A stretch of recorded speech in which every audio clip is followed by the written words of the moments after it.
Welcome to M&A Access, the official podcast of the Alliance of M&A Advisors. My name is Gina, Gallutia, and I'm the Executive Director of Membership. Today, we have Matt Bain here with us. He's from Liquid, and we're going to have a conversation with him and with you about AI. What does it mean for M&A? How are you going to implement? What are the ways to be safe about it? What are the things you need to think about to be efficient with it?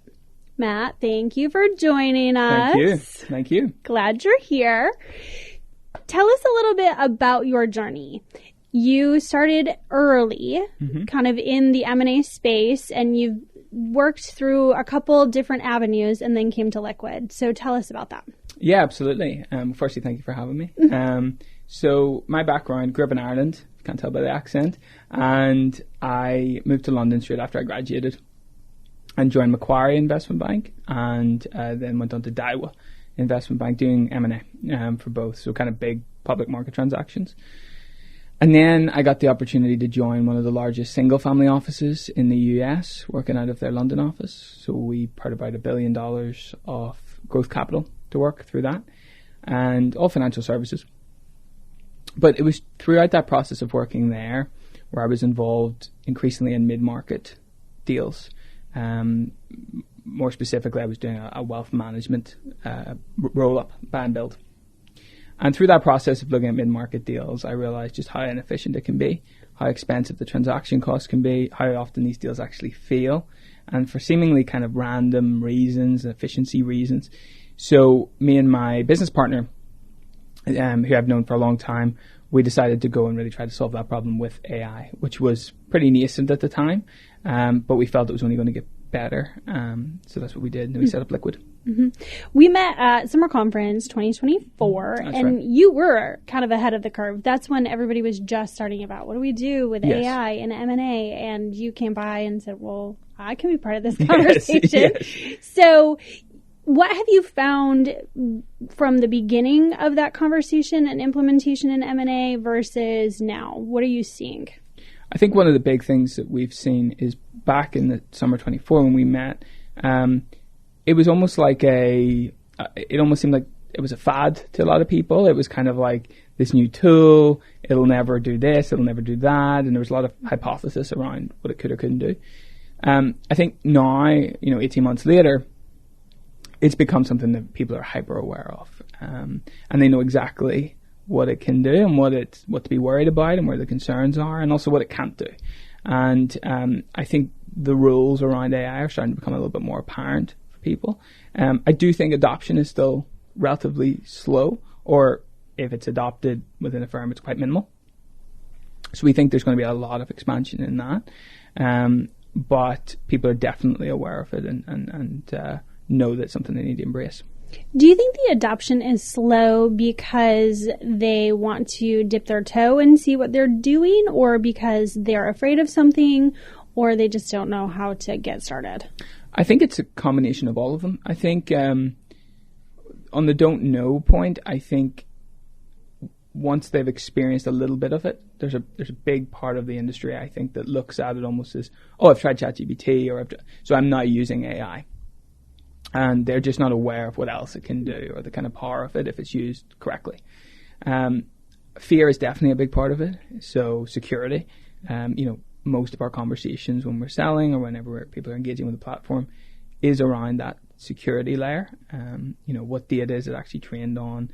If I'm putting confidential client documents in there, is that going back to some sort of guy in a room somewhere, kind of coding somewhere that we don't know about?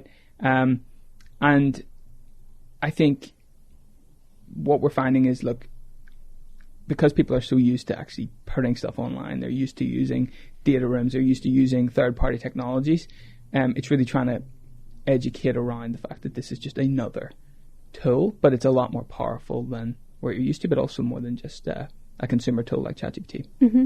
When we've talked in the past, you've talked about, when people implement, they're like, I use AI, but what they mean is, I planned my trip to Italy on ChatGPT. So when you think of what really is a powerful implementation of the use of AI, what does that look like to you? I think it's looking at every aspect of your organization, whether that's sourcing transactions, doing due diligence, closing deals, legals, even financial modeling and forecasting and quality of earnings, right? It's actually going, where can we push that? Like, what areas of our business are we finding that we're slowing down on? What are causing deals to fall over or to go slower, or just making it so that we can't run a lot of deals concurrently because we're getting lost in the weeds? And it's almost segmenting every workflow that you do and actually going, how can this give me a boost? Some things it will just be that, it'll be a boost, but some things it will really change the way that you work in a meaningful way. So for us, with what we do with due diligence, my experience on running a Q&A process or sifting through a data room and trying to do some initial analysis, that was a very laborious process that took you, sometimes just a long time of back and forth, and a very disparate process of lawyers and brokers and sellers and buyers. And whereas with our system, you just automate all of that workflow. You're able to get rid of any duplication. You're able to find information instantaneously that's sourced. So what we're already seeing, even just on due diligence, our corner of the world, is, that could be improved by 50, 60%. And that could be really radical. We're seeing a lot of people starting to use it for sourcing transactions. That's been really successful for some people if used correctly. Expanding your buyer outreach by not just 20%, but 3-4x. And increasingly on the financial side as well. But what I think that means is actually it allows you to focus on the things that AI can't do. And it's the things that people actually want to do, which is doing the deal, right? Guiding their client through a transaction process. Mm-hmm. That AI can't do, but it can free up a lot of time for you to actually focus on that. So more kind of the highest, best use of an advisor's time is advising. Yes. Not sifting through which of these documents is the most recent. Yes. Or, kind of what is lacking in the documentation that I need to find out. Yes. But how do I talk to my client about what is a holdup? Yeah, exactly. Or what is unexpected? Yes, absolutely. I think bankers for a long time have used complicated process and complicated language to try and sort of amplify the experience. But really, and great brokers and bankers know this, is nobody really cares about how nice the model looks or how many questions you ask. People want to get a deal done. That's what you get paid for as an advisor. That's what the seller ultimately wants, your client. And the buyer wants to have full transparency that they're buying what they think they're buying. And that's going to come from experience. It's going to come from advice. And it's going to come from a really systematized approach to all of the kind of deal processes. And AI can enable you to do that. On the buyer sourcing side, what does that look like with AI? So I think, with sourcing, there's like two types, right? There's like the little black book that the experienced advisor will have. AI is not going to replace that because you know these people yourself. But it's not hyper scalable, right? People are moving in and out of organizations all the time. People retire. It's also got a geographical limit to it. You're going to know a heck of a lot more people in your local area than you are in New York, although you might know a few, right? That experience and that network is incredibly valuable, which is why, we're an AI business. We always go to your guys' events, right? And that's super important. But there's that other aspect of sourcing, which is actually volume, right? And it's not just throwing out stuff into the abyss and seeing what comes back, but it's going, I've got a $20 million industrial business. I've got my black book. I've got some interest. But I think, if we could get more competitive tension, if we could bring more people to the table, that's only going to benefit the deal. AI is brilliant at that in terms of finding signals of when people may want to buy or sell, in terms of actually finding pockets of the market that you yourself don't just, there's only so much time in the day or in a career, right, to meet everybody in the industry. That helps you identify those people. And it does it very well. A lot of times I'll hear from folks, this is a relationship business, right? And you mentioned their little black book of people they've known forever, and that's how you get deals done. You build relationships, and maybe 5 years down the line or 7.5 years down the line, this person you met and created a relationship with, they're going to do a deal with you, right? How do you marry the AI with the relationship aspect? So I think it's a relationship business in a sense, right? Relationships are how you get the deal done, but ultimately we're in the value business, right? We're trying to create as much value for our clients as possible because ultimately that's how we're going to get paid, right? If I'm brokering a deal, it's a heck of a lot better if I'm the broker and the deal sells for 20 versus 15. I get a better fee, and the client's not worried about the fee because they've just got an extra $5 million growth. So when you look at it as we're in the value game, and relationships are one of the tools that we use to ultimately, exactly. Yes. And it is the lever that really defines if you're good at it or not, right? Fundamentally, right? Relationships are crucial. At the end of the day, when you go out to the market and you know someone and you've done deals with that person before, they're going to trust you more. Deals are all about trust. That's where you get the value from. People will pay up if they trust you, you know? So you have to marry that. We want to build the best relationships possible. We want to expand our network as well as possible. We want to build as much trust as a company, as a buyer, as a broker, or the lawyer, whatever it may be. But we also need volume in order to get the best value, and we need efficiency to get the best value. Because you could be doing the deal for your brother, but if you're spending 2 months on a QV, that's a waste of everybody's time, and it doesn't bring that ultimate value to the table. And it brings questions of trust, too. Exactly. Right? Exactly. Yeah. Through the evolution and iterations that you've seen in Liquid, what have you seen, kind of what you expected it to be in the beginning, and then what it is now, and what you learned along the way? Yeah, so I think what we expected was that AI would get better. What that meant, we had no idea. You know, we thought it might mean that it was faster or it was a little bit more accurate. I think what's happened very quickly is just that just the use cases that have come out of it have sort of surprised us. Like an example, I was speaking to a friend of mine who works at the company I used to work for, and he went off and he built this very complicated leverage buyout model and a DCF, and he did this whole variation. And just to almost humor himself, he stuck the same stuff that he looked at through AI. Mm-hmm. And it was 95% accurate. I wouldn't have saw that even 6 months ago. Right, there's been huge developments in terms of like that modeling of things. That has surprised us. Now, what that means as a broker or banker is you can do these things a lot quicker, but your commercial acumen is even more important because you're going to be able to manage a lot more of these deals. You know, once you've done a 3-month training program, you can build a model, but it's understanding the commercial value of that model and what the implications of that are. I think on probably the slower side of things is that adoption piece, right? We thought that maybe once one person started to do it and then 2 people started to do it, it would suddenly go to everybody was doing it very quickly. But I think it goes back to your point earlier around security and around kind of just the education side of it. That true adoption, that real, like, we are able to cut into our inefficiencies in a really powerful way, that has been a little bit slower than we expected. Okay, so adoption is slower. You kind of thought it would take off. So many people were so excited. They were so excited. They were like, this is our new thing, our new savior. Or there were those people who were like, it is evil and it's going to make our brains lazy, which maybe I was one of those. Not the evil part, but the brains lazy part. That was definitely me. But our conversation, what this looks like and how you know it's safe and what you do to make sure it's safe, but also to educate yourself. So will you walk us through that?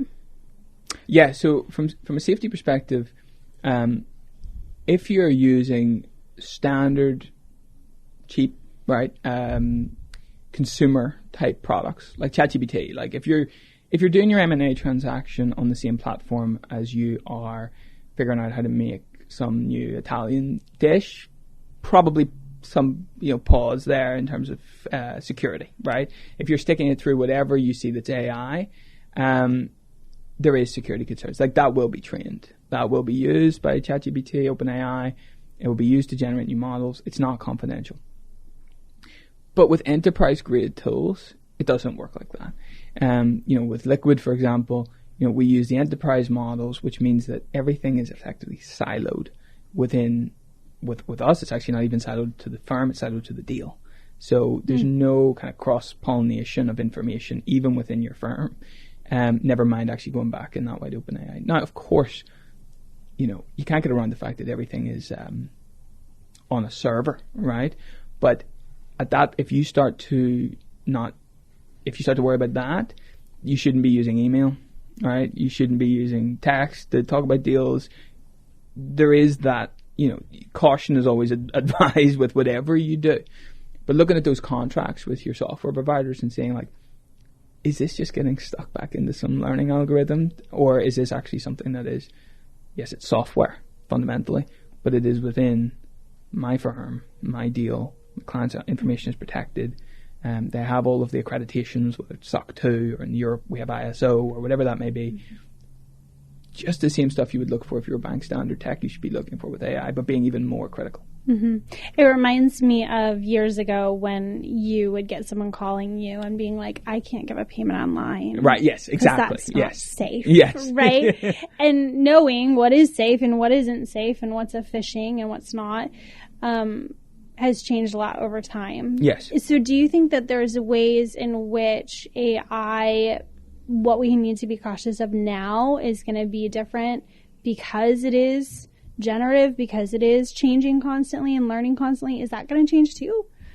I think it will change, but I think the fundamental principle of actually reading those contracts with your software provider, not just taking the coolest tool, but picking like the enterprise grade tools, right? And actually understanding like, what are they doing with this data? How are they using it? Now, as AI evolves and improves and all that kind of stuff,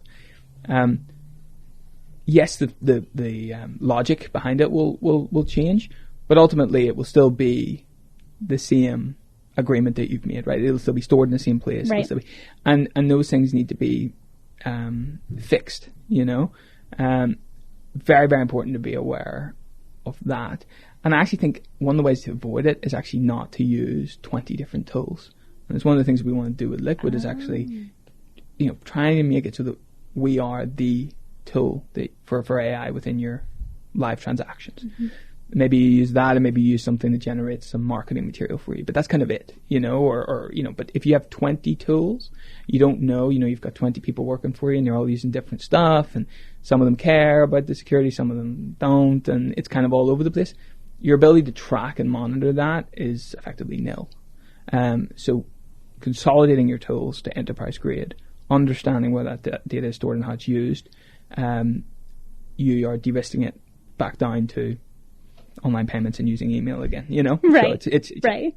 Okay. What about education? A lot of people think AI is going to replace my job, right? Or they think the world is going to leave me behind if I don't say. I cannot tell you how many times I've seen them post on LinkedIn, like, if you don't learn AI right now, you're going to lose your job or be obsolete in 6 months, right?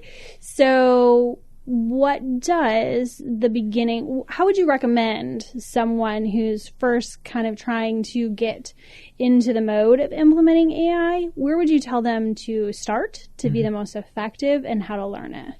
So I think to be most effective, particularly as a starting point, it's trying to use the AI versions of what you're already using, right? So you see people using like kind of email assistants, right? Everybody uses email, and this makes it a little bit easier to use email, but still email, Honestly, when you were talking about due diligence and finding the right document, I was thinking, oh my gosh, I really need that for my email. Yeah, exactly, right? It's so hard to do an Outlook search and be like, where is it? I know it exists. I saw it once. Yeah. So, okay. Exactly. Right. So, with us, we have data rooms, everybody uses some sort of a data room. Some people use more sort of blue chip premium ones. Some people use kind of box or, cheaper one. But everybody uses some sort of data room. So using something like that but has an AI angle is a great place to start, because you're used to uploading documents. With us, you're going to upload documents. You're going to put them in folders. And then try to kind of see, okay, while still not going into using 1,000 different tools, but trying to go, okay, well, what about a different approach entirely to sourcing, for example? Why don't we actually try something right?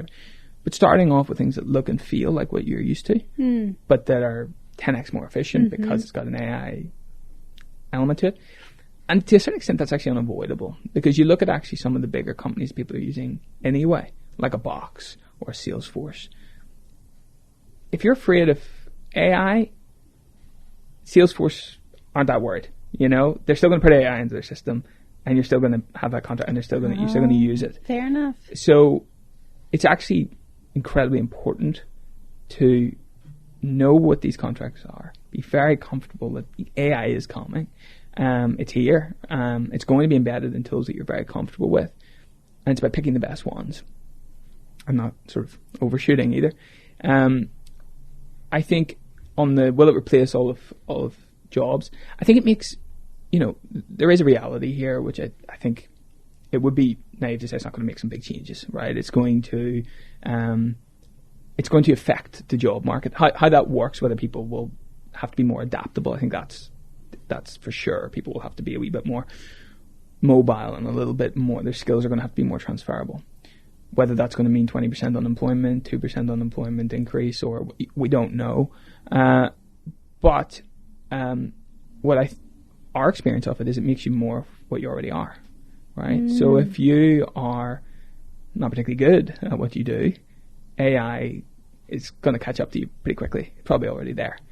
But if you're a great broker, right? And I mean, with your members, people who are out there and they're building relationships and they're doing things and they're closing transactions. They're good at what they do. And it comes back to the relationship point. AI can't touch that. This will make you spend more time on your relationships, build a better platform, a better franchise. If you're sitting at home all day, priding yourself on putting a nice presentation, investment memorandum together, it will hurt you, I think. I love what you said there. It's a magnifier. Yes. Right? It magnifies your flaws and Yes. it magnifies your expertise. Yes. And your capabilities. Because even if you ask it a question, if you don't have the expertise to say the context wasn't right there, or we're not thinking about this from the right angle, you're going to get a bad answer. Exactly. Right? And then you're going to go advise on a bad answer. Exactly. Yes. Interesting. Okay. What are you using now? What's your favorite tool? So, other than your own, obviously. Well, of course. So I have the one that we've really seen emerge, particularly on the Excel financial modeling stuff, is Claude, which we've started to use. I think it's really impressive. It's probably the biggest step change in terms of like financial modeling. It's there's a bit of an art to it, and everybody does it slightly differently. This is pretty good. This will get you there. Now, you literally need exactly the same level of commercial acumen, exactly the same level of understanding of the deal, understanding of the client's needs. That hasn't diluted at all. But throwing a DCF together, which you could learn how to do in a couple of days, from reading online, that the time to do that now, I think it's just radically different. It can be done so much more efficiently. So I think that's a super useful tool. And the other thing I actually use, which I kind of recommend to anybody looking for, is we use a company called Adio for CRM, and it's got like an AI enabled CRM thing. I think partly owned by Google now, but that is to me the best CRM I've ever used. But to be honest with you, I use ChatGPT for my own stuff, right? But those are the tools we use in the business outside of Liquid that we really like. And, disclaimer, this could change in 6 months. Of course. Because it's moving so fast. Absolutely. Interesting. Okay. Where are you seeing the highest ROI from implementing AI into your business or from your clients? So there's a few things that we've noticed a big difference. So I mentioned Q&A earlier, right? Yes. So, and that kind of extends to broader diligence. Nobody really, maybe due diligence providers like doing due diligence, but bankers generally don't like doing due diligence. And oftentimes it's not particularly deeply complex, deeply interesting work, right, for a lot of people. Again, some people might disagree with that, but I never find it. We'll get in the comments. It'll be fine. And but now that ability to, you come into our platform and you say, what's the seasonality of this business, right? In terms of their I don't know if you're selling a Christmas tree business, right? And all your revenues in December. The ability to not have to go through every management account over the last 5 years, to go through different customer contracts, to see the sales figures, to reconcile all of that, and to just go, what's the seasonality? Even if it's not mentioned in the data room, it will come out and it will say 70% of your sales are in December because you're a Christmas tree business, but also because the management account said and because whatever else, right?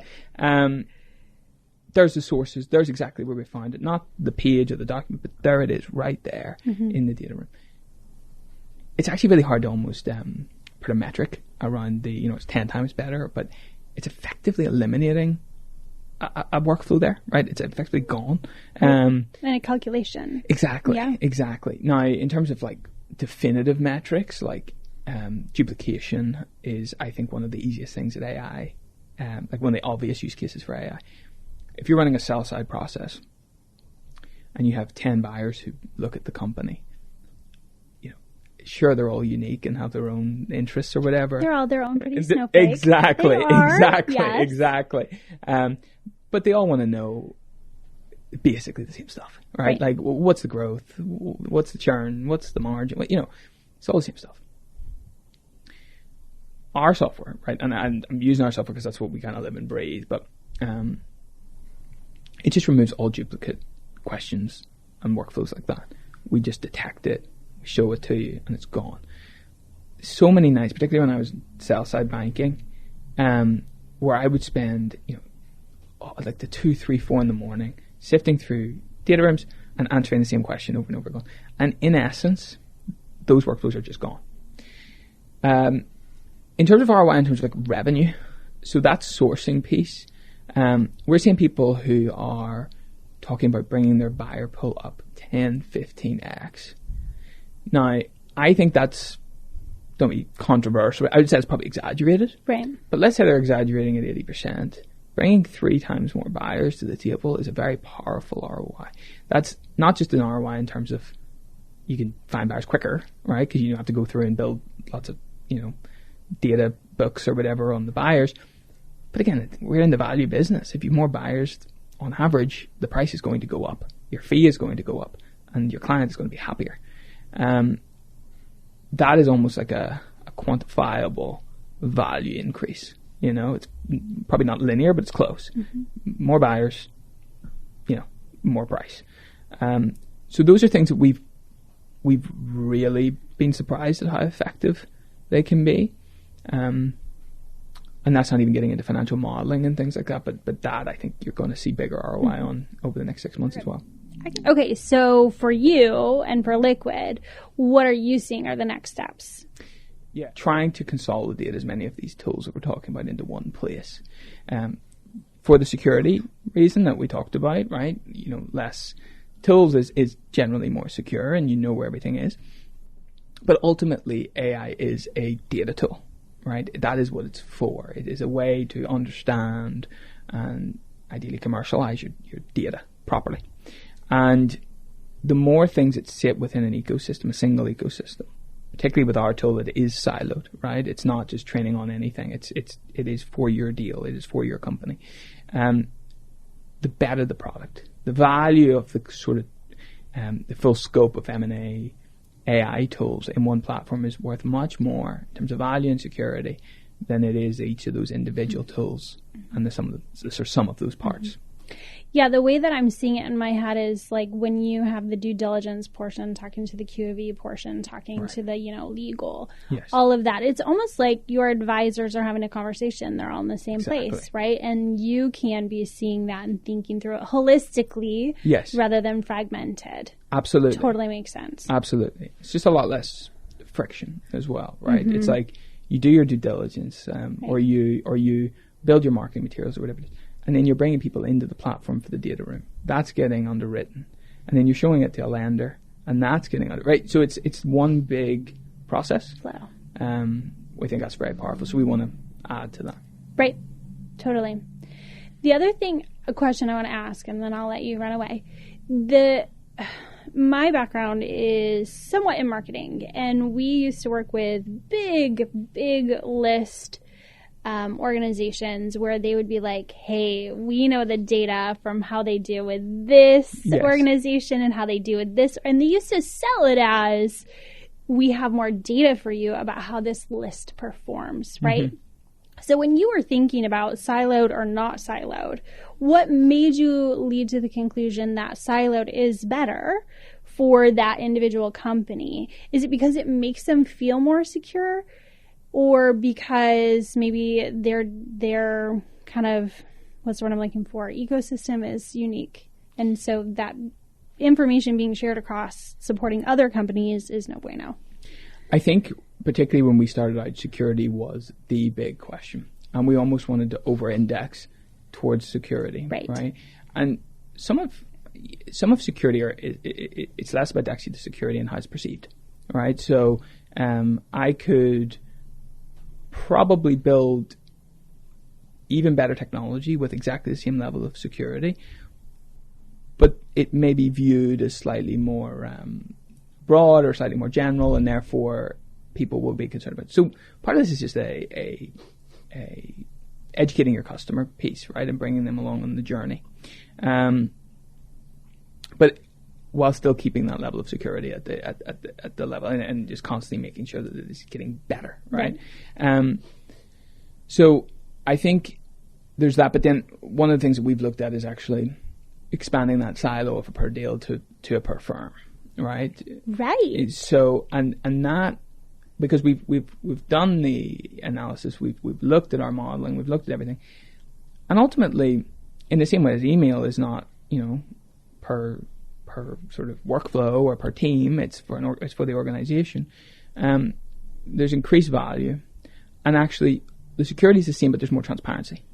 And security is kind of like a double-edged sword. Part of it is, yes, what tools you use, but a lot of security errors are human error, right? It's the person who goes and answers that weird email about giving someone access to something or sending money or whatever. The more transparency you have, again, with limited tools, right? So you have less tools, transparency across your firm, and then, yes, within the technology, it's siloed on a per deal basis, so there's no cross-pollination of info. In that way, arguably that's actually more secure, right? You can build in better guardrails around how management actually see all of this in one place. Train it on all of the data that's in that firm. That's powerful. And it becomes a much more powerful, much more secure, much more transparent tool, right? Which we think is valuable. Yeah, I could see a whole different level of questions and answers, yes. and maybe even KPIs, 100%, right? Yes. Between the deals and what's being successful and what's not, and why, and how can we look at it differently, and how can we work differently. Yes, I love absolutely. that idea. Really, our people are ravenous for AI conversations. At our winter conference just now, the room was busting at the seams to talk about these things. So we really appreciate you coming and sharing your insights and what you know. And maybe we'll have another chat some other day. I hope so. But hopefully not to replace this one. No, thank you so much. Really appreciate it. Thank you. Thank you. And thank you for joining us. Hope you learned lots and are ready to go dive into your AI journey. See you later.